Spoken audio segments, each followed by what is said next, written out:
So, hello everyone. This is Dr. Anjali Srivastava and this is my YouTube channel Adarsh Alia, a platform for the students to learn and teachers to teach, as we have already seen in our previous so many videos. And thank you guys. Thank you for liking so much and unexpectedly जितनी उम्मीद नहीं थी उतनी likings मिल रही है तो अच्छा लग रहा है और उम्मीद कर रही हूँ कि और कुछ आपका सपोर्ट मिलेगा, आप और मुझे लाइक्स सजेशंस देंगे तो मैं और ज़्यादा आपका अगर हेल्प कर सकूँ तो मुझे और अच्छा लगेगा। सो लेट अस सी, आज का टॉपिक है हमारा फाइलोजेनेटिक ट्री और ट्री ऑफ लाइफ। इसके पहले वीडियो में, इसके पहले का वीडियो तो हमारा है एमएससी क्लियर विद एंटोमोलॉजी, जो कुछ स्टूडेंट्स ने डेस्परेटली मांगा था। तो उसके पहले हमने एक वीडियो देखा था, बनाया था, मैंने एक वीडियो बनाया था जिसका टॉपिक था universal common ancestor and 3 domains of life and also the phylogenetic tree और ट्री ऑफ लाइफ। थोड़ा सा इंट्रोडक्शन मैंने वहां पे देखा था और तभी मैंने कहा था कि फाइलोजेनेटिक ट्री एक बहुत इंटरेस्टिंग एंड इंफॉर्मेटिव सब्जेक्ट है, जिसपे एक अलग से भी उनका टॉपिक है, जिन स्टूडेंट्स ने ये टॉपिक्स दिया है तो आज हम देख रहे हैं उसी का एक्सटेंडेड वीडियो हम कह सकते हैं, जिसमें हम मेनली देखेंगे कि फाइलोजेनेटिक ट्री या ट्री ऑफ लाइफ है। So before entering into the main topic of tree of life, just to recall in one line, last class में हमने देखा था कि ल्यूका की तरह एक जो this is the tree of life, और ये ट्री ऑफ लाइफ बिगिन होता है एक फर्स्ट ट्रू सेल वाले स्ट्रक्चर से, जिसमें कि आरएनए या डीएनए जेनेटिक स्ट्रक्चर की तरह काम करते हैं। एक सेल का मेम्ब्रेन रहता है और एक साइटोप्लाज्मिक या इंटरनली फिल्ड एक होमोजीनियस फ्लूइड है जो साइटोप्लाज्मिक फ्लूइड का या प्रोटोप्लाज्म का की तरह एक्ट करता है। And this has been referred as this we have seen that the leuca is that in the last class we have seen the leuca is the common ancestor. This is the reason from where the bifurcation has started. यहाँ पे हम देख सकते हैं this is the first true cell और leuca, इसको भी हम कह सकते हैं leuca is the last universal common ancestor। इसके लिए हमने देखा था कि करीब 150 years ago Carl Woese, Haeckel and some other scientists, they have universally agreed कि there was a common universal ancestor। एक सेल की तरह के स्ट्रक्चर, बैक्टीरिया की तरह के स्ट्रक्चर से लाइफ बिगिन हुई है, जो एस्चेरिशिया कोलाई में एक टिपिकल सेलुलर स्ट्रक्चर है, जिसमें कि एक मेम्ब्रेन है जो इसको हम यहाँ पे देख सकते हैं। इस ल्यूका को, इसको भी हम एक ल्यूका की तरह कंसिडर कर सकते हैं, एक सेल की तरह का एक प्रोकैरियोटिक स्ट्रक्चर है जिससे कि लाइफ यहाँ से बिगिन हुई है। और अभी जो हाईएस्ट ब्रेन इंटेलिजेंट, जो हाईएस्ट इवॉल्व एनिमल कहे जाते हैं मैमल्स, या हाईएस्ट साइज एनिमल्स जो पहले डायनासोर्स थे, अभी के समय में एलिफेंट्स को कहा जा सकता है कि ह्यूज एनिमल में है। तो ये सारी life, B it unicellular or acellular protozoa, be it the mammals or human, be it the elephants and all, have arose from this branch of life, that from this single cell structure, cell-like structure, and this is the universal common ancestor.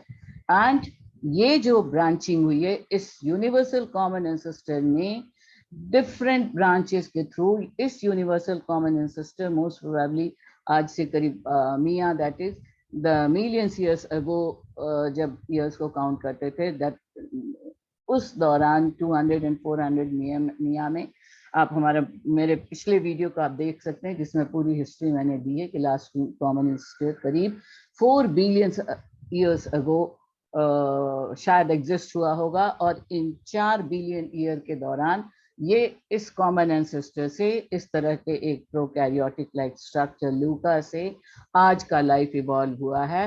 passing through a number of branching and rebranching. इसको first to cell को अगर हम root consider करें तो एक पेड़ की तरह एक यहाँ पे रूट है. This root can be considered as the LUCA और the gene transfer, horizontal gene transfer mechanism. से these all details we have already seen in the last class. जब हम common ancestor कह रहे थे, horizontal gene transfer क्या है, vertical gene transfer क्या है. ये कहा जा सकता है कि एक सेल की तरह का गैदरिंग हुई जिसमें कि बहुत सारे केमिकल मटेरियल्स आए और उनमें से कुछ डीएनए आरएनए के जो बेसिक कंस्टिट्यूएंट्स हैं, नाइट्रोजनस बेसेस एंड हाइड्रोजन, पानी के डिसइंटीग्रेशन से हाइड्रोजन के मॉलिक्यूल्स आए जिन्होंने बॉन्ड बनाया और इस तरह से पॉलीमराइजेशन हुआ, आरएनए बना. आरएनए से इट इज सेड कि पहले सबसे पहले राइबोसोमल आरएनए बना, फिर उससे डीएनए के स्ट्रैंड्स बने.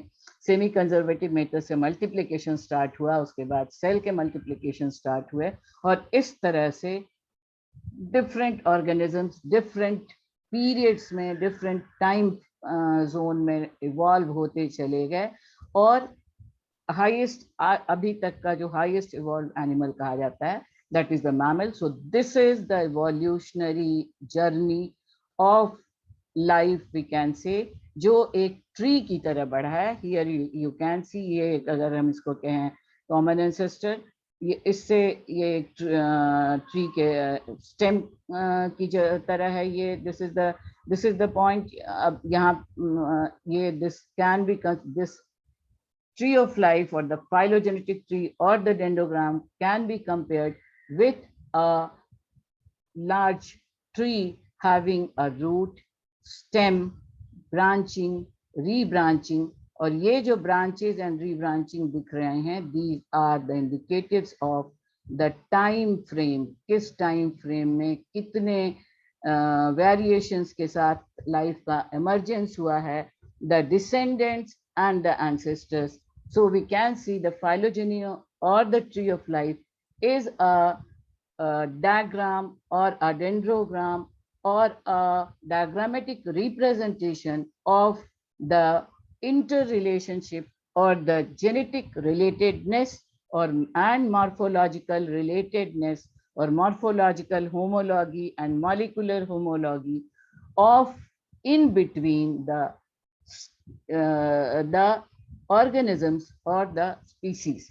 So this is called as phylogenetic tree. किस तरह फर्स्ट टू सेल से प्रोटोजोआ बने, फिर ये डाइवर्जेंस लाइन इवोल्यूशन के दौरान, these are the branches. In branches, these are the branches which are indicating the time frame.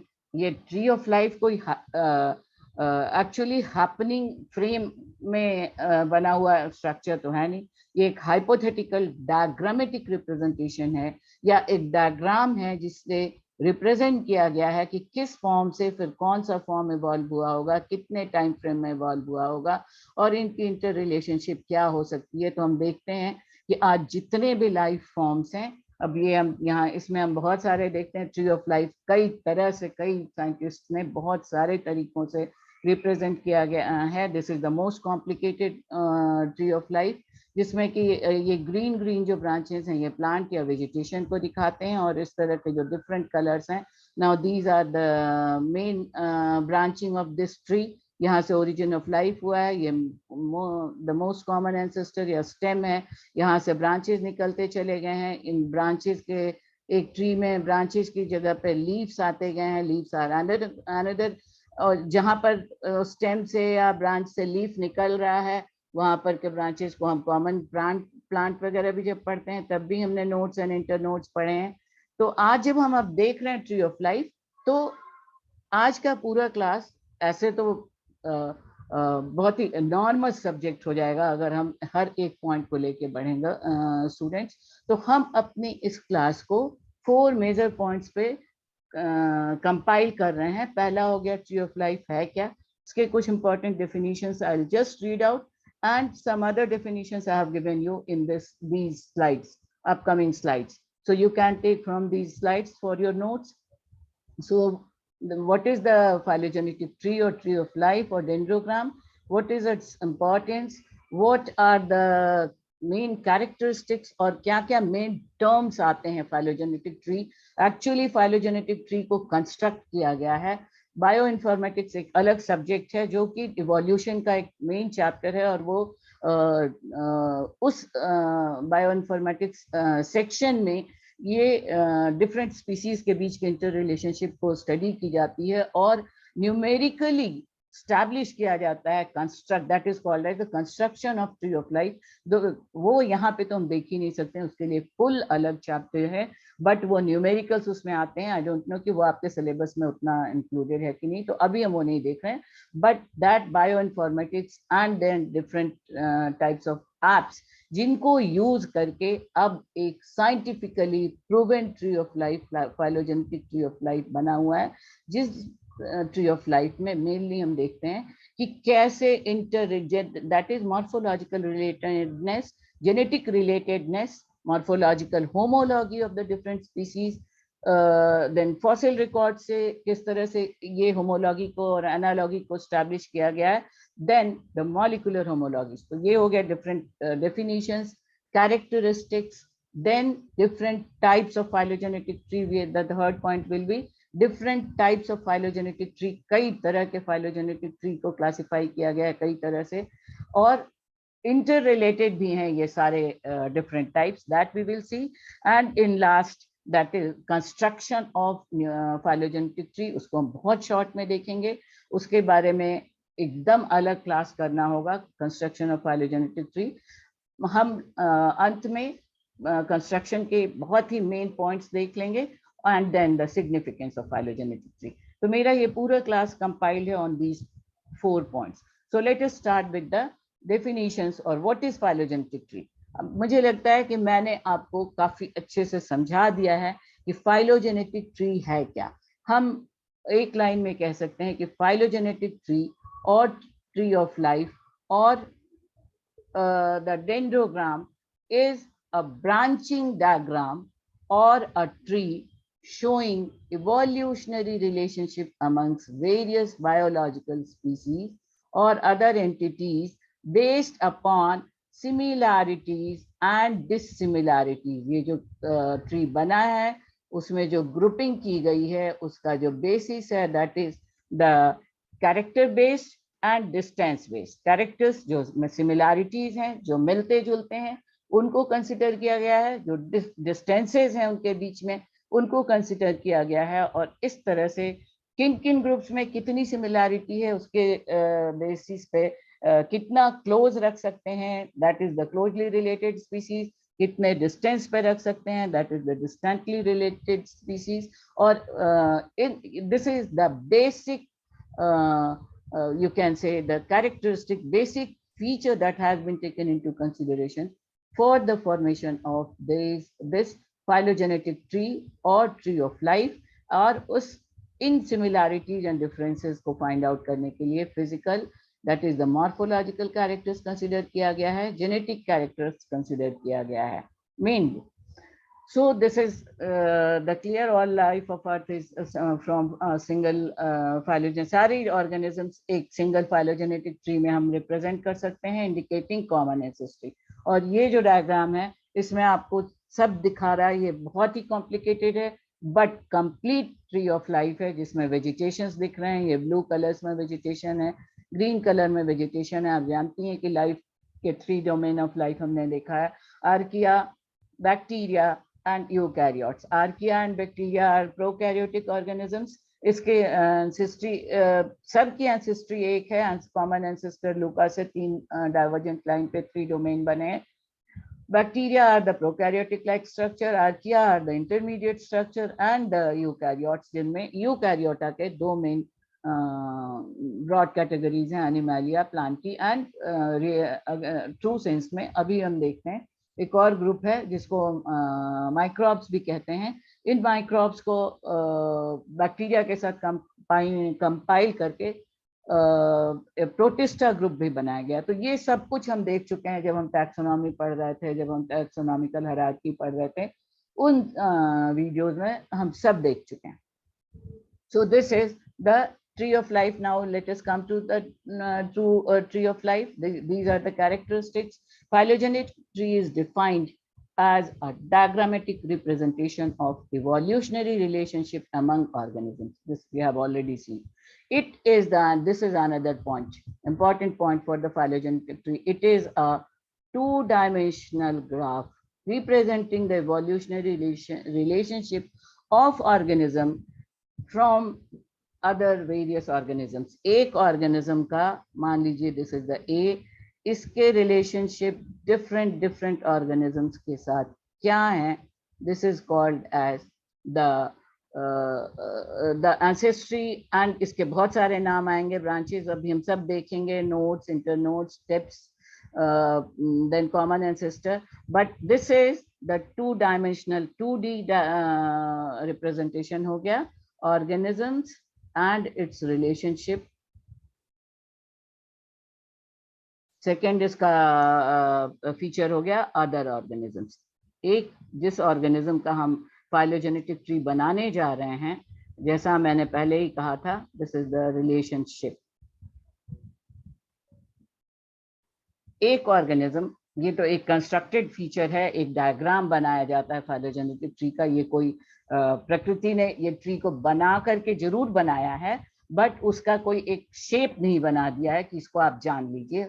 वो काम किया है ह्यूमन ने अपने इंटेलिजेंस से, और उसमें ये टू डायमेंशनल ग्राफ रिप्रेजेंट करता है, जिसमें ऑर्गेनिजम्स का दूसरे ऑर्गेनिजम्स के साथ इवोल्यूशनरी रिलेशनशिप क्या है, जेनेटिक रिलेटेडनेस क्या है, that is shown in a phylogenetic tree. The tree of life or universal tree of life is a metaphor, एक myth, मतलब एक imaginary structure है, model and research tool used to explore the evolution of life and describe the relationships between organisms, both living and extinct. This is living का मतलब हो गया extant, जो spread कर रहे हैं, the extant organisms, and extinct organisms, जो अब they are now not surviving but once they were there. इसीलिए हमने कहा कि phylogenetic tree का fossil record से भी, fossil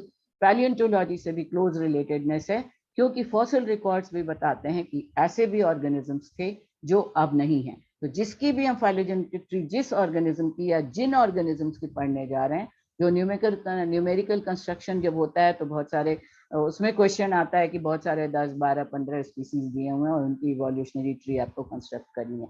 तो that is numerical type and another aspect. But इसी तरह से फाइलोजेनेटिक ट्री बनाते हैं, and it was first assumed by Charles Darwin in his book origin of species, जिसमें ओरिजिन ऑफ स्पीसीज 4 बेसिस पे होता है. ये हम अब नहीं देखने जा रहे हैं कि सबसे पहले होता है struggle for existence, fittest of the survival, and then natural selection, and then origin of species. ये 4 पॉइंट्स पे ओरिजिन ऑफ स्पीसीज का थ्योरी है. और नया जो स्पीसीज आया, अब उसको फाइलोजेनेटिक ट्री में कहाँ रखेंगे, ये डार्विन ने पहले फर्स्ट अज्यूम करके एक्सप्लेन किया था. उसके बाद तो इसकी बहुत सारी टैक्सोनॉमिस्ट ने इस ओरिजिन ऑफ लाइफ को अपने अपने वे में दर्शाया है. And this is very interesting कि कोई भी, जितने भी एक्सपेरिमेंट्स किए गए हैं अब ये ट्री ऑफ लाइफ को बनाने के लिए, किसी ने भी एक दूसरे को थोड़ा बहुत कंट्राडिक्शंस हुए हों या व्यू डिफरेंस हुए हों, मॉडिफिकेशंस हुए हों, रादर कंट्राडिक्शंस एंड कंट्रोवर्सीज बिल्कुल नहीं है. क्योंकि जो जीन का जो स्ट्रक्चर है, जो फर्स्ट लाइफ, फर्स्ट 2 सेल का जीन का स्ट्रक्चर से आज जो मोस्ट इवॉल्व्ड एनिमल्स हैं उनका जीन का structure, of course number of nucleotides, number of proteins, number type of genomes, इनका मॉडिफिकेशंस हुए हैं, वेरिएशंस हुए हैं, पर बेसिक स्ट्रक्चर बिल्कुल एक है.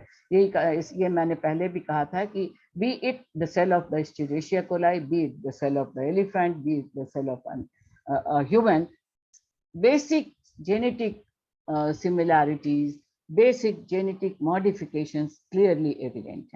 So this is the phylogenetic tree. These are the different types of definitions of phylogenetic tree as we are looking. you can go through all these definitions. These are the definitions जिसको हम discuss कर चुके हैं. Genealogical relationship है phylogenetic tree में. ये class हम पढ़ लें. Tree of life दो important basis बनाए गए हैं tree of life को construct करने के. The term phylogeny for evolutionary relationship of species through time was coined by Ernst Haeckel, who went further than Darwin in proposing phylogenetic histories of life.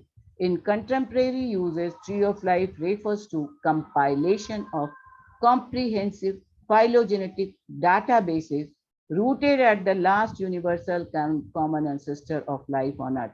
Rooted है, rooted and unrooted phylogenetic tree हम इसके बाद के slides में देखेंगे. But कहाँ से common ancestry शुरू हुई है और किस तरह से ये different databases collect करके इनका interrelatedness establish किया गया है, किस तरह से इनका divergence and emergence, diverge line पे emerging of life कैसे कैसे हुआ है. So ये terms divergence, emergence, descendants, ancestors, descendants जो evolution के बाद आए, ancestors जिनसे evolution हुआ. So these terms you must keep in your mind while studying or writing the answer on phylogenetic tree. Two public databases for the tree of life are time tree, a time-based tree है, that is for phylogeny and divergence times, and another is open tree of life for phylogeny. Phylogeny के लिए open tree of life आज जो हम अभी देख रहे हैं वो phylogeny open tree ही देख रहे हैं, क्योंकि ये divergence times को अगर लेके चले हम तो फिर वो डाटा बेस्ड होगा, तो that is another chapter, वो पूरा एक another chapter. So now this is see कैसे phylogenetic tree के important characters. अब इनके बाद के slides में बहुत सारे terms आएंगे जिनको हम एक साथ यहाँ पे बताते चल रहे हैं, और slides में वो terms underline कर दिए हैं मैंने. आप I hope कि आप जो अभी मैं इस diagram से समझाऊंगी वो terms आप इन slides में देखते जाएंगे और आप समझ में आपके आ जाएगा. अपने notes के लिए आप points वहां से ले सकते हैं. So let us see, this is the basic phylogenetic tree. यहाँ पे एक मैंने diagram भी ले लिया, एक बना diagram ले लिया है. This is the root, यहाँ पे root है, ये root है protist या common ancestor, या rather हम protist ना कह के यहाँ पर Saluka कहें, protist भी इन्हीं के branches हैं, और यहाँ से branching rebranching हो रही है, और highest mammals यहाँ पे evolve हुए हैं. इनको अगर हम इस phylogenetic tree को बनाने के लिए क्या क्या टर्म्स यूज किए गए हैं वो हम इन 3 डायग्राम से समझें.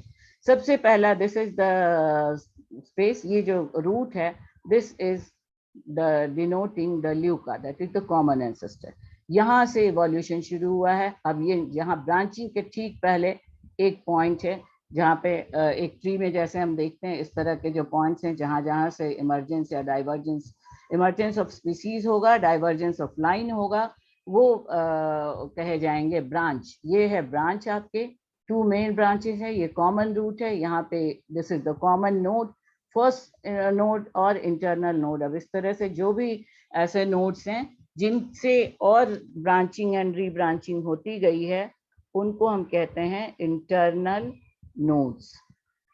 ये पेन थोड़ा सा सेट ठीक से नहीं हो रहा है, मेरी भी थोड़ी सी प्रैक्टिस और बाकी है, इसलिए थोड़ा ये this is the first internal node हम कह सकते हैं, जहाँ से इवोल्यूशनरी टाइम फ्रेम में 2 डाइवर्जेंस हुए हैं मेन लाइफ के, और जिनसे और ब्रांचिंग रीब्रांचिंग होनी है.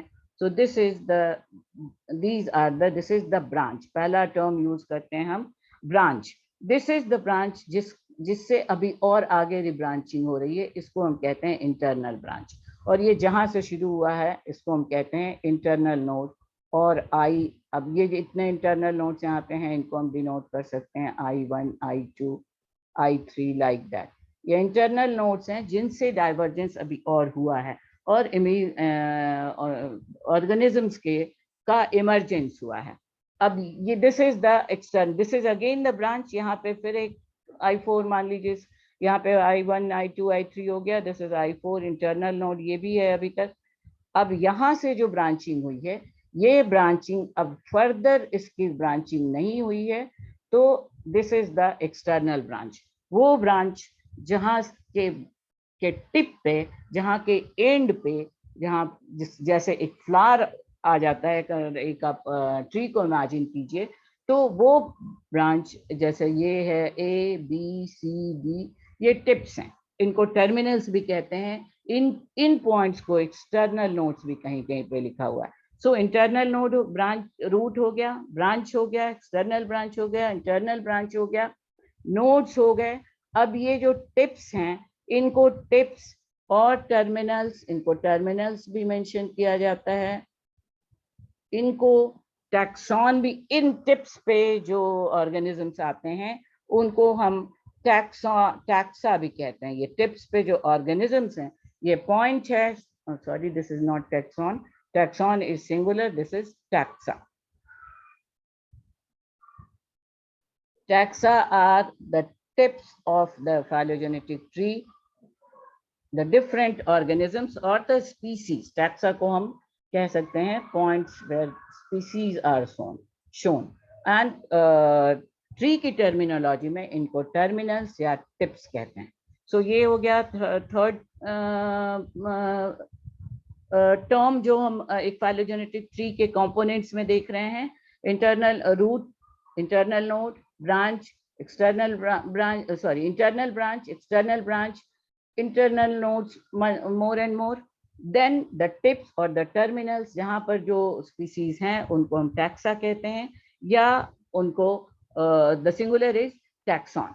तो ये हो गया A B C D E, ये हो गए the related species through a common ancestor. यहाँ पे एक common ancestor है, इस तरह की ब्रांचिंग एंड रीब्रांचिंग होती चली जाएगी। तो ये मेन पॉइंट्स हो गए। अब एक अनदर टर्म आएगा that is called as clade. एक ग्रुप से, एक एंसेस्टर से जितने ब्रांचेस निकले हैं, that is A and B, ये ए एंड बी मिलकर के एक क्लैड बनाता है।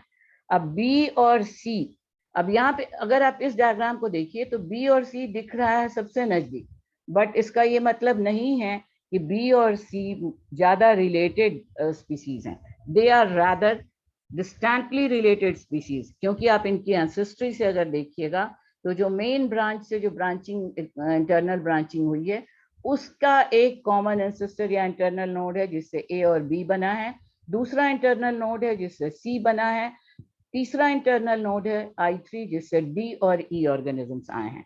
तो ए और बी क्लोजली रिलेटेड स्पीसीज हैं या सिस्टर ग्रुप्स हैं, इनको हम कहते हैं सिस्टर ग्रुप्स।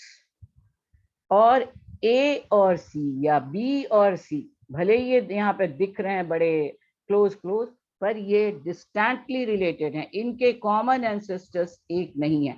ऑफ कोर्स एकदम शुरुआत में जब इमर्जेंस शुरू हुआ, डाइवर्जेंस शुरू हुआ, तब जरूर एक है, क्योंकि ये तो हमने देखा कि लाइफ कहीं ना कहीं से तो रिलेटेडनेस उनमें है ही, एंसेस्ट्री तो उनकी एक ल्यूका से ही पर ही जाके खत्म होगी। अगर आप एक कैनोपी, पेड़ का जो सबसे जो फैला हुआ भाग होता है उसको हम कहते हैं canopy, this is the canopy.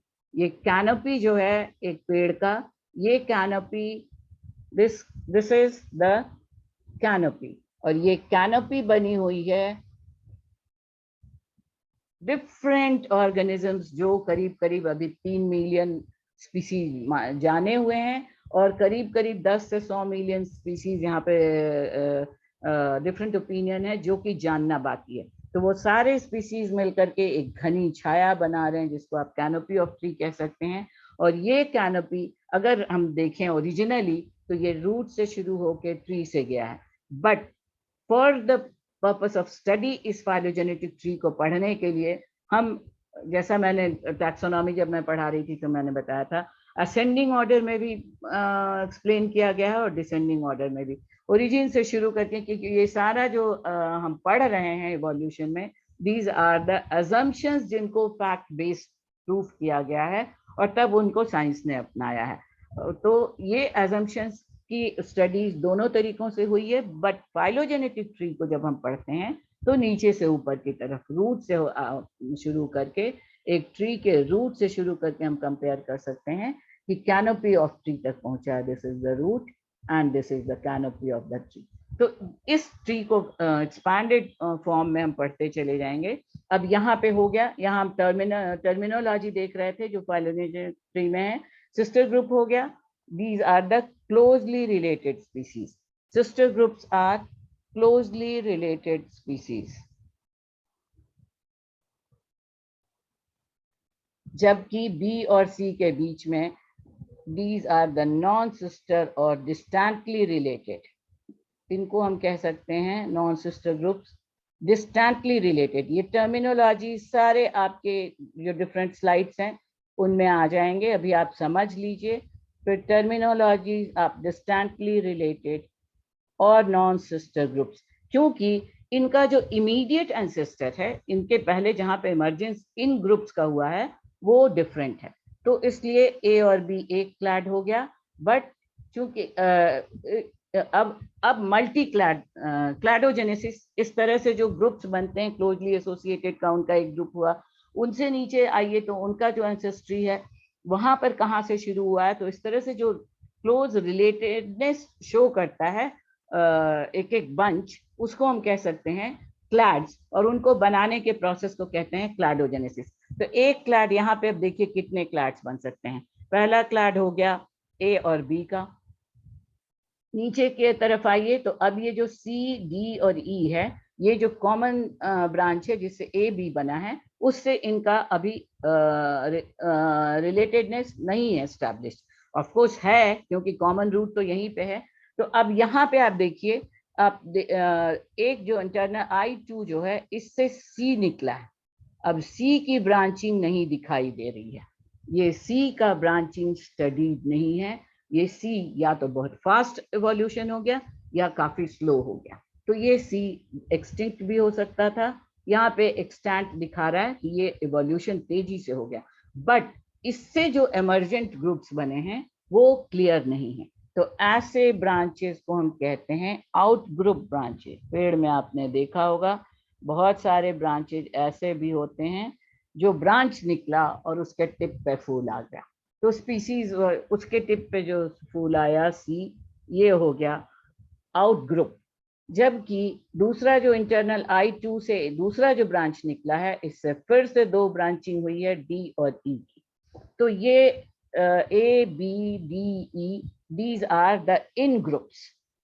A B D, these are the in groups, क्योंकि इनकी इमीडिएट एंसेस्ट्री नोन है। जबकि सी एक आउट ग्रुप है, इसका जो स्टैब्लिशमेंट किया गया है I2 से या ल्यूका से, उसके लिए बिल्कुल वही मैंने बताया, जो कि वो स्टडी करके कैलकुलेट करके जेनेटिक रिलेशनशिप स्टैब्लिश करके डिफरेंट ग्रुप्स के साथ उनकी molecular structure, number of protein, type of protein, DNA strand के स्ट्रक्चर, ये सारी चीजों को स्टडी करके बायो इन्फॉर्मेटिक्स में बहुत सारे एप्स यूज करके, एल्गोरिदम्स एंड से कैलकुलेशंस करके इनकी रिलेशनशिप स्टैब्लिश की गई है। And these are called as the out groups, whereas जिनकी इमीडिएट एंसेस्ट्री मालूम है, इमरजेंस कहाँ से हुआ है मालूम है, they are the in groups. Now तो हम देख रहे थे सिस्टर ग्रुप्स हो गए, नॉन सिस्टर ग्रुप्स हो गए, क्लोजली रिलेटेड ग्रुप्स हो गया, डिस्टेंट रिलेशनशिप ग्रुप्स हो गया, आउट ग्रुप हो गया, इन ग्रुप हो गया। हम देख रहे थे इसके पहले क्लैड्स। अभी हमने देखा जब कॉमन एंसेस्ट्री जैसे नोन है तो वो एक ग्रुप हो गया, वन क्लैड। इसका एक्सटेंडेड क्लैड हो गया A B C, this is the second clade, क्योंकि इनकी एंसेस्ट्री यहाँ से दिख रही है एक इंटरनल नोड से, तो ये सेकेंड क्लैड हो गया। अब यहाँ पे थर्ड क्लैड हो गया ई एंड एफ का, फोर्थ क्लैड हो गया जी एंड एच का, फिफ्थ क्लैड हो गया, क्योंकि ये डी रिलेटेड है ए बी सी वाले ब्रांच से भी, ई एफ जी के ब्रांच से भी, ई एफ जी एच के ब्रांच से भी at some base, so fifth clade हो गया दिस कंप्लीट एक एंसेस्ट्रल ग्रुप से जितने ब्रांचिंग एंड रीब्रांचिंग हुई है उनको मिला करके फिफ्थ क्लैड हो गया। तो ये एक फाइलोजेनेटिक ट्री में एक इंटरनल नोड से जितने रिलेटेड ब्रांचेस हैं, इमीडिएटली रिलेटेड ब्रांचेस, वो सारे मिल करके मल्टीपल clades बना सकते हैं. So this is cladogenesis and these are the clades. This is A and B, या this is A B C का second clade हो गया, B C का first clade हो गया, E F का third clade हो गया, G H का fourth clade हो गया. D को लेकर के आप इधर से भी fifth clade बना सकते हैं, इधर से भी fifth clade बना सकते हैं, क्योंकि D यहाँ पे डी आउट ग्रुप है. यहाँ पे हमने देखा था सी को आउट ग्रुप, यहाँ पे है डी आउट ग्रुप शो कर रहा है, जिसकी इमरजेंस या जिसकी और ब्रांचिंग नहीं हुई है. तो फिफ्थ क्लैड हो गया, और ऑल टुगेदर चूंकि ये सारे एक एंसेस्ट्री से निकले हैं तो ये सिक्स क्लैड हो गया. तो ऑल टुगेदर यहाँ पे 6 क्लैड्स हैं, और इनकी जो डिपिक्शन हुई है, ये ऑर्गेनिजम्स का को डिपिक्ट किया गया है, उनका जो place, that is called as cladogenesis. Now, one more important point, the phylogenetic tree में भी दो मेन तरह की ब्रांचिंग स्टडी की गई है. दैट इज बाइफर्केटिंग, जब एक ब्रांच से, एक कॉमन एंसेस्टर से दो ब्रांचेस निकल रहे हैं, और कुछ ब्रांचेस ऐसे भी हैं जैसे पेड़ में होता है, कहीं पर एक से दो ब्रांच निकलते हैं, कहीं पर उसी एक नोड से 3-4 ब्रांच निकल जाते हैं, तो उनको हम कहते हैं multifurcating. So here is the example of bifurcating examples. अब ये बाइफर्केशन वर्टिकली हो सकता है, हॉरिजॉन्टली हो सकता है, डायगोनली हो सकता है. We can see here, this is the vertical, this is the horizontal branching of this phylogenetic tree. This is the vertical and bifurcating, ये भी अभी bifurcating है. Bifurcating ये भी है, but this is the diagonally branching system is here. So these are the three imaginary diagrammatic representations of the identical relationship between A, B, C and D. इन 3 तरीकों से कर सकते हैं. ये हो गया आपके 6 clades जो हमने देखा, and this formation is the cladogenesis. इस तरह से ये 1, 2, 3, 4, 5 and this complete 6 clades are here. This is the tree of life of all living beings. ये एक tree of life है जिसको अभी तक में बहुत अच्छे से explained tree of life हम मान के चल सकते हैं. एक सिंपल लूका टाइप के एंसेस्टर से great apps and modern human तक का डाइवर्जेंस के साथ, किन किन ग्रुप्स में डाइवर्जेंस हुआ होगा, ये सारे एक्सप्लेनेशन के साथ. सो this is the most modern, most explanatory tree of life of all living beings till now. Now these are the terms जिसके बारे में हम देख चुके हैं. ब्रांच क्या है हम देख लिए, क्लैड क्या है देख लिए, क्लैडोजेनेसिस क्या है, स्प्लिटिंग को कैसे स्टडी करते हैं. Cladogram is the diagrammatic representation, एक डायग्राम बनाते हैं जिसमें कम्युनिकेशन ओनली द टोपोलॉजी. अब ये टोपोलॉजी टर्म आता है. Topology term explains how these branching and rebranching and bifurcating and multiple furcating system is working. वो कैसे वर्क करता है, कैसे बना होगा, उसको रिप्रेजेंट करने वाले सिस्टम को हम कहते हैं cladogram. This cladogram provides all information relevant to determine the degree of relatedness between the taxa. Taxa जो species हैं वो आपस में related कैसे हैं, जिस डायग्राम से, जिस हाइपोथेटिकल रिप्रेजेंटेशन से हम एक्सप्लेन करते हैं, that is the cladogram. Then crown node, these are the nodes that represents last common ancestor of a clade of interest. जो क्राउन नोड है यहाँ पे जो हमने देखा है, जो सबसे नीचे जहाँ से कॉमन एंसेस्टर की एंसेस्ट्री, द ल्यूका की एंसेस्ट्री शुरू हुई है, उसको हम कह सकते हैं the crown node. Then hybrid speciation, this is another important term. Hybrid आप जानती हैं, जब ओरिजिनल फॉर्म्स हैं, स्पीसीज वो हैं जो रिलेटेड स्पीसीज वो हैं जिन which are capable of interbreeding. Species जिनके बीच में इंटरब्रीडिंग, रिप्रोडक्टरी रिलेटेडनेस जिनमें है, रिलेटिवनेस जिनमें है, वो हैं स्पीसीज. बट कभी कभी बहुत क्लोजली रिलेटेड स्पीसीज के बीच में पहले भी होता रहा, ऐसा नहीं है कि ह्यूमन ने सक्सेसफुलनेस पाया है, ये नेचर ने भी किया था, उसको स्टडी किया है मैन ने, और उसके बाद जैसे डॉली बना है, ये सब आप लोग पढ़े होंगे, हाइब्रिड्स बनते हैं. तो अब हम उतने डिटेल्स में नहीं जाते हैं. Hybrid speciation that is called as. Now another term is introgression, when individuals from two distinct lineages are the branching pattern. किस तरह से ब्रांचिंग एंड रीब्रांचिंग हो रही है, produce hybrid offspring that subsequently interbreed with one of the parental lineages, causing genes from one lineage to be introduced into another. That is called as introgression. These are lineage fusion. अब ये terms अगर एक एक term को explain करने जाएंगे तो बहुत समय लगेगा. ये सारे टर्म्स हम लोग यूज कर चुके हैं.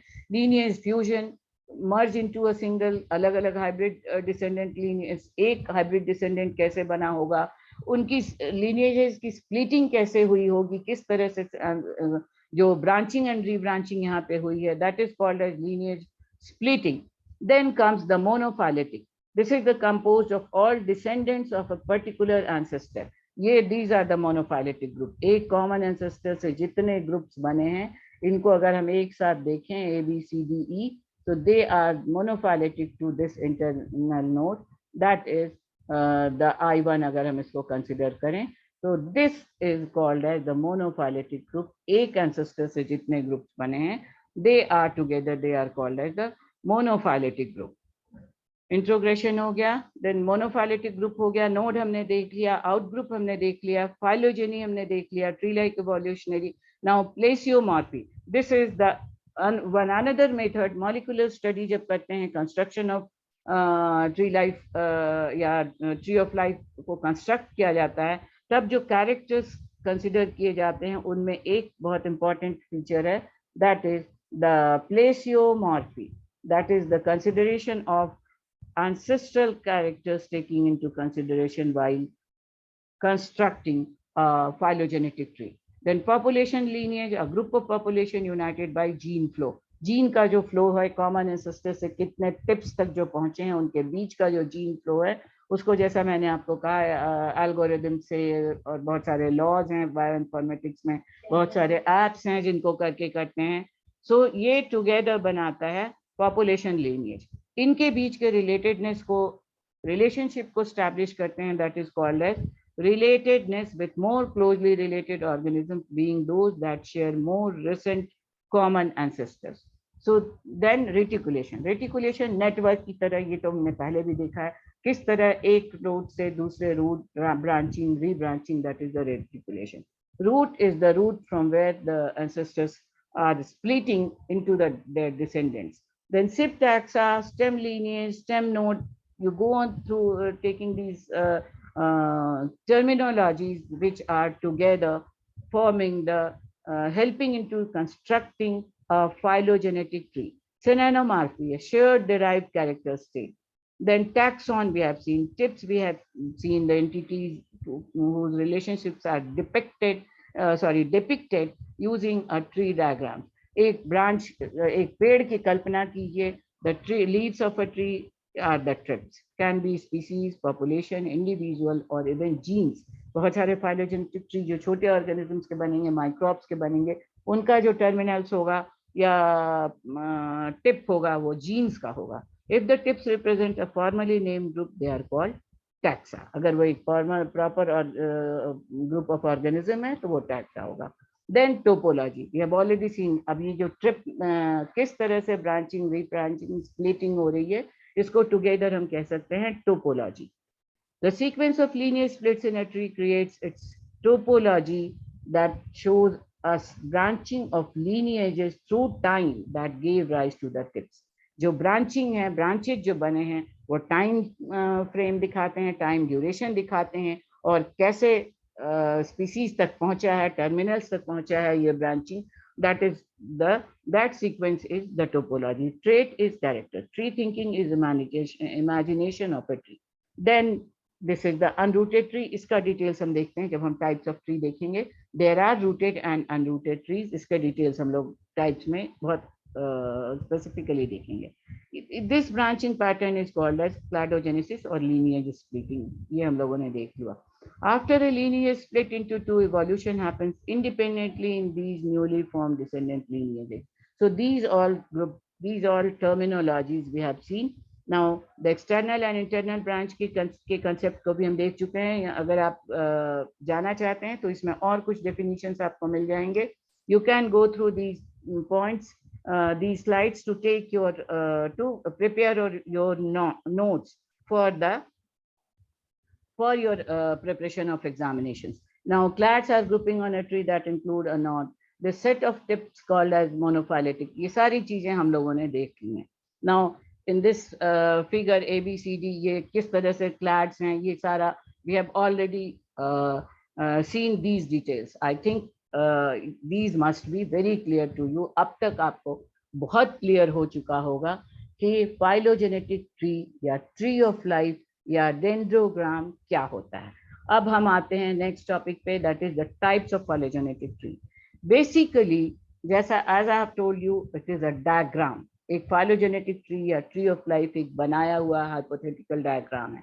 It is not the it is fact based, but ये आपको दिखता हुआ एक कोई विजिबल ट्री नहीं है. जिसको विजिबल बनाया है हमारे साइंटिस्ट टैक्सोनॉमिस्ट ने एक डायग्राम के बेसिस पे. तो इसको हम बनाते भी हैं. डिफरेंट ऑर्गेनिजम्स दे दिया जाता है और उनका आपका क्वेश्चन आता है कि कंस्ट्रक्ट देयर फाइलोजेनेटिक ट्री. तो उसके लिए वो सारी स्टडीज के बेसिस पे एक्चुअली कई तरह से फाइलोजेनेटिक ट्री को क्लासिफाई किया गया है. बट बेसिकली दो तरह के फाइलोजेनेटिक ट्री होते हैं, rooted tree and unrooted tree. Rooted phylogenetic tree वो हैं जिनका बेस, जिनका एंसेस्ट्रल पॉइंट नोन है. This is the rooted tree. जबकि अनरूटेड ट्री वो फाइलोजेनेटिक ट्री हैं जिनका बेसिक पॉइंट नोन नहीं है. ये भी हो सकता है. यहाँ पे एक कॉमन रूट है जिससे cat, dog, rat, mouse evolve हुए हैं. ये अगर इस तरह का आपको ट्री मिला है तो इसमें एक रूट दिख रहा है, तो ये हो गया आपका रूटेड फाइलोजेनेटिक ट्री. यही अगर नोन नहीं है किन रूट से कैट, डॉग या रैट, माउस निकला है, ये इसकी जगह कैट, डॉग, ये जस्ट एक एग्जांपल है. कैट, डॉग का तो हम जानते हैं कहाँ से निकला, बट इमेजिन इनकी जगह आप ABCD भी एज्यूम कर सकते हैं. Instead of taking the names you can consider them as ABCD, जो हमने डायग्राम्स में किया है. तो अब यहाँ पे अगर अनरूटेड ट्री है तो इसका मतलब कि A से निकला है ये पूरी एंसेस्ट्री, ये पूरा फाइलोजेनी या पूरा क्लैड, B से निकला है, C से निकला है, D से निकला है, नहीं पता है. इसमें दो नोड हैं, नोड्स का भी बहुत क्लैरिटी नहीं है. तो this is a radial type of, that is this is the unrooted tree, is a radial ancestry it is showing. और इसको आप, इट कैन बी रोटेटेड, इसको स्टडी करने के लिए एंटी क्लॉकवाइज इसको रोटेट करके भी हम स्टडी कर सकते हैं. आगे के डायग्राम्स में आप देखिएगा कितने तरह से अनरूटेड ट्री को स्टडी किया जा सकता है, इमेजिन किया जा सकता है. So this is the unrooted tree, जिसमें कि बहुत क्लियर नहीं है कि कहाँ से लीव्स और ब्रांचेस निकले हैं. ये इमेजिन किया जाता है और फिर इसकी एंसेस्ट्री स्टैब्लिश की जाती है बाय अज्यूमिंग. उनका प्रोटीन स्ट्रक्चर जाना जाता है, जीन स्ट्रक्चर जाना जाता है, फिर इनकी जीनेटिक होमोलॉगी बनाई जाती है, मॉलिक्यूलर होमोलॉगी बनाई जाती है, मॉर्फोलॉजिकल होमोलॉगी स्टडी किया जाता है. That is homology as well as analogy. Similarities भी बहुत डाइवर्स, सब बहुत सारे, एक ऑर्गन बहुत काम करता है, बहुत ऑर्गन एक काम करते हैं. तो ये हो गया होमोलॉगी, एनालॉगी. उनके बेसिस पर स्टडी करके अनरूटेड फाइलोजेनेटिक ट्री बनाया जाता है. Now, as I have told you, the another type of phylogenetic tree are bifurcating. Bi मतलब दो. एक ancestor से, एक ancestral group से जब एक दो branches निकलते हुए दिखाई देते हैं, तो that is bifurcating tree. And as I have already mentioned in the previous class, here also I must mention, ये जब भी emergence होता है, divergence होता है, emergence of new species होता है, तो ये जो branching and rebranching phylogenetic tree की जाती है, कीप इन योर माइंड, ये हमेशा 90 डिग्री के पर डिपिक्ट किया जाता है, शो किया जाता है 90 डिग्री से. यहाँ पे 90 डिग्री है, ये 90 डिग्री है, ये 90 डिग्री है, this is 90 degree, this is 90 degree, यहाँ से यहाँ पे. So there must be 190 degree bifurcation. Now the multifurcating tree में ऐसा नहीं होता है. एक साथ एक से ज्यादा, दो से ज्यादा ब्रांचेस निकल सकते हैं. सो बट अगेन बेसिकली कहीं ना कहीं पे इनकी 90 डिग्री भी शो होती है. एक से, जैसे ये यहाँ से एक से दो निकल रहे हैं, यहाँ पे एक से दो निकल रहे हैं, बट यहाँ पे एक से तीन ब्रांचेस निकल रहे हैं. So these are the the branching and rebranching of the tree. Here you can see these are the different types of branching and rebranching of the tree in different ways. This is the rooted phylogenetic tree. यहाँ पे root है, यहाँ पे root. This is the rooted and bifurcating type of phylogenetic tree. एक से दो हमेशा निकल रहे हैं branches, and these are showing, these are the, ये जो reticulated structure है, this may be shown as the genetic structure also and protein structure also. So these are the rooted types of bifurcating tree which may be scaled and unscaled. अब ये scale unscale क्या होता है ये हम इसके बाद देखेंगे. These are the different types as I have shown you. ये कई तरह से इनके rotations दिखाए, anti clockwise direction में rotations होते हैं. Dragging करके इसको निकाला जाता है, different branches को drag out करते हैं और तब assume करते हैं कि these groups may have been arisen from this point or from this point or from another point. ये out groups हो गए, ये in groups हो गए, out groups यहाँ पर भी हैं. These are the out groups जिनकी further divergence या bifurcation नहीं हुआ है. So these are the different types of phylogenetic tree. Now again, this may be a diagrammatic representation. यहाँ पे आप it has been again represented by these four diagrams A B C D E, A B C D sorry, जिसमें A, B और D rooted phylogenetic tree हैं जहाँ पे ancestry visible है. यहाँ पे रूट है, यहाँ पे रूट है, यहाँ पे रूट है. बाकी के explanations as we have seen, ये क्लैड्स हैं, कई क्लैड्स हो गए, दीज क्लैड्स, यहाँ पे एक क्लैड्स हुआ, यहाँ पे एक क्लैड हुआ. नाउ दिस इज, अब ये जो टिप्स पे आते हैं इनको क्लस्टर्स भी कहते हैं. So this is again another rooted type of phylogenetic tree. These are the phylogenetic tree. And this one, this C, यहाँ पे T1, T2, T4 to T5, ABCD की जगह हमने यहाँ पे इस साइड जहाँ से हमने ये लिया था वहाँ पे T1, T2, T3, T4 इस तरह से यूज किया गया. तो ये बहुत सारे साइट्स से कलेक्ट किया हुआ है, इसलिए जब आप पढ़िए तो you will find some definitions. पूरा टाइप करना संभव नहीं लग रहा था, पर कुछ लाइंस किसी किसी साइट के बहुत यूजफुल लग रहे थे, तो मैंने एज इट इज उठा करके मैंने कॉपी पेस्ट भी कुछ लाइंस किए हुए हैं क्योंकि वो लाइंस मुझे बहुत इंफॉर्मेटिव लगे. So you can go through all these. So these are the different types. अब इसमें कुछ और नए टर्म्स आए हैं इन 4 डायग्राम्स में. इन डायग्राम्स का एक्सप्लेनेशन हम लोग जो पहले देखे हैं ऑलमोस्ट वही है. वहां पे हमने ABCD से देखा था, यहाँ पे T1, T2, T3, T4, T5 से देखा है. बेसिकली एक्सप्लेनेशंस करीब करीब सेम है. Now 2 more terms have been used in a phylogenetic tree. The terminal nodes represent the operational taxonomic unit. ये OTUs और leaves, एक प्लांट में जो लीव्स की जगह है जिनको हम टर्मिनल टिप्स कहते हैं, उनको एक ऑपरेशनल टैक्सोनॉमिक यूनिट्स की तरह भी प्रेजेंट किया गया है इन सम ऑफ द फाइलोजेनेटिक ट्री. मैंने आपको बताया कि कुछ टर्म्स बहुत यूजफुल मुझे लगे तो मैंने उनको एज इट इज यूज किया है. So this is OTUs are actual objects, organisms हैं, स्पीसीज ये हो सकते हैं, ये पॉपुलेशन हो सकते हैं, ये जीन हो सकते हैं, या ये प्रोटीन सीक्वेंसेस होते हैं. जब हम माइक्रोब्स के बारे में स्टडी कर रहे हैं, बहुत स्मॉलर ऑर्गेनिजम्स के बारे में स्टडी कर रहे हैं, तो इवन जीन या प्रोटीन सीक्वेंसेस भी टर्मिनल्स या टिप्स के फॉर्म में हो सकते हैं. So this is, there is another term, the hypothetical taxonomic units. अभी हमने ऑपरेशनल टैक्सोनॉमिक यूनिट OTU देखा. This is another important term, hypothetical HTUs. The hypothetical taxonomic units, these are the internal nodes, and in HTU is an inferred unit and represents the last common ancestor, that is the LUCA, last universal common ancestor or last common ancestor to the nodes arising from this point. Now the descendants, as I have told you, जो जहाँ से origin हुई है, यहाँ पे ancestor हैं जिनसे divergence देख रहे हैं या जिनसे इमरजेंस देख रहे हैं वो हो गए एंसेस्टर्स, और इमरजेंस के बाद ये नोड्स हो गए, और इमरजेंस के बाद जो फॉर्म्स बने दे आर द डिसेंडेंट्स। अब ये descendants they may be extinct, they may be extent. अगर वो जल्दी खत्म हो जाते हैं, उसके बाद उनके स्पीसीज नहीं आगे ऑब्जर्व किए गए, तो वो एक्सटिंक्ट ग्रुप हो गए। जो जिनसे लिविंग ऑर्गेनिजम्स आगे भी डेवलप होते रहे हैं, they are the extant groups. So, so these are the different types of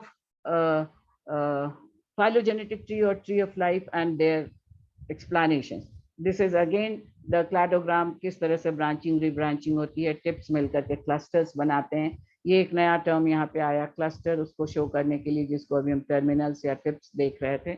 उनको जो क्लोजली एसोसिएटेड ग्रुप्स को एक साथ together they are forming the clusters. So this is, ये डायग्राम सिर्फ आपको एक नया टर्म बता रहा है, clusters, water clusters. Now this is the another type of classification of phylogenetic tree. It may be scaled, it may be unscaled. अब scaled and unscaled tree का definitions मैं बता दे रही हूँ। Scaling का मतलब आप समझ सकते हैं, can be length can be measured, differences कितने कितने दूर हैं, और उनके बेसिस पे ये डिस्टेंस है स्पीसीज के बीच का मेजर करके, उसके बाद जो प्रोटीन या जेनेटिक लेवल पे जो चेंजेस आए हैं उनके बेसिस पे इन्फर करके रिलेटेडनेस या जेनेटिक रिलेटेडनेस स्टैब्लिश किया गया है, और उसके बेसिस पर जो पॉसिबल हो सका है करना, एस्टिमेशन करके फाइंड आउट करना, वो स्केल्ड फाइलोजेनेटिक ट्री है। जिनको पॉसिबल नहीं किया गया है, प्रोपोर्शनल नहीं है, जो बहुत ज्यादा इवोल्यूशनरी डाइवर्जेंस के, उनको अनस्केल्ड कहते हैं। The diagrams are here, this is the unscaled branches. ये अनस्केल्ड फाइलोजेनेटिक ट्री रूटेड में भी हो सकता है, अनरूटेड में भी हो सकता है। ये हैं रूटेड ब्रांचेस जिनकी ये मेजरमेंट की गई है, 1 यूनिट निकाल करके मेजर किया गया है। ये टाइम स्केल में यूनिट निकाल करके मेजर किया गया है। और ये है with unrooted tree with scale branches, unrooted tree with unscaled branches. So इससे ज्यादा it will take too much time. यहाँ पे है स्केलिंग किस तरह से की जाती है, ब्रांच लेंथ मेजर किया जाता है, बट इन सब चीज़ों को अगर डिटेल्स पढ़ना है तो डेफिनेटली हमको अलग अलग क्लासेस लेने होंगे।